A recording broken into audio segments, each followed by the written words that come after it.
ایک سوال میں پیش کرنا چاہتا ہوں، اجازت ہو تو مختصر ہوگا۔ دعوت و تبلیغ کی راہ میں ایک ڈیفیکلٹی یہ بھی آتی ہے کہ ہم جب بیان کرتے ہیں یا دوسروں کو نصیحت کرتے ہیں تو بسا اوقات ایسا ہوتا ہے کہ وہ ساری باتیں بھی ہوتی ہیں جن پر ہم خود عمل پیرا نہیں ہوتے، اور کوئی مضمون ہم لے لیتے ہیں تو ہمیں وہ باتیں لوگوں کو بطور نصیحت کہنی ہوتی ہیں۔ تو کیا ہم عمل پیرا نہیں ہیں تو اس وقت نصیحت نہ کریں، یا اس راہ کو کس طریقے سے عبور کیا جائے، اس مشکل کو کیسے آسان کیا جائے؟ بسم اللہ الرحمن الرحیم۔ قرآن مقدس میں اللہ عز و جل نے حکم دینے والوں کے حوالے سے فرمایا اتأمرون الناس بالبر وتنسون انفسکم، کیا تم لوگوں کو بھلائی کا حکم دیتے ہو اور اپنے آپ کو بھول جاتے ہو؟ تو بنیادی چیز تو یہ ہے کہ جو بھلائی کا کام آپ کرتے ہیں اس بھلائی کا حکم لوگوں کو دیں، اور جن برائیوں سے آپ بچتے ہیں ان برائیوں سے بچنے کا حکم لوگوں کو دیں۔ بے عمل مبلغ کے انجام کے حوالے سے احادیث رسول صلی اللہ علیہ وسلم میں بہت سارے ارشادات موجود ہیں۔ ان میں سے ایک ارشاد یہ بھی ہے کہ کل بروز قیامت بے عمل مبلغین کو، واعظین کو فرمایا جائے گا کہ ان کو جہنم میں ڈال دو۔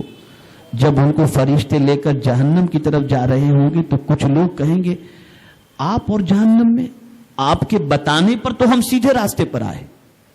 تب وہ کہیں گے ہم تم کو تو اچھی باتوں کا حکم دیتے تھے لیکن خود اچھی باتوں پر عمل نہیں کرتے تھے، جس کی وجہ سے یہ انجام۔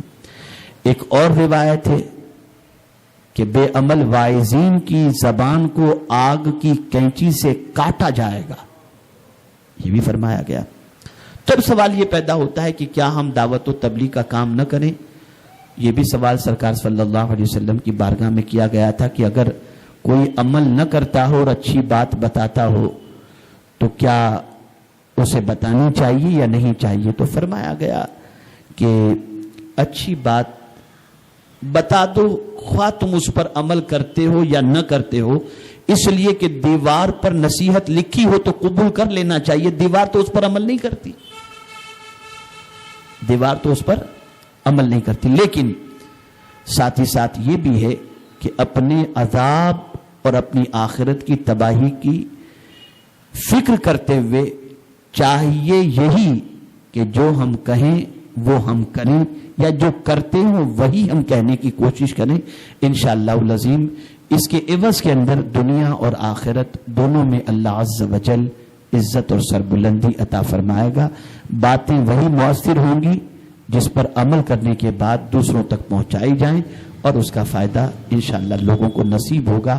آپ میں سے کوئی ساتھی یہ سوچے یار میرے لیے ذرا ڈیفیکلٹ ہے تو میں دعوت و تبلیغ کا کام کروں یا نہ کروں، تو میں عرض کروں گا کرتے جاؤ، ڈرتے جاؤ، اللہ عز و جل توفیق خیر بھی عطا فرما دے گا، اور انشاءاللہ العظیم پروردگار صراط مستقیم کا مسافر بنا دے گا۔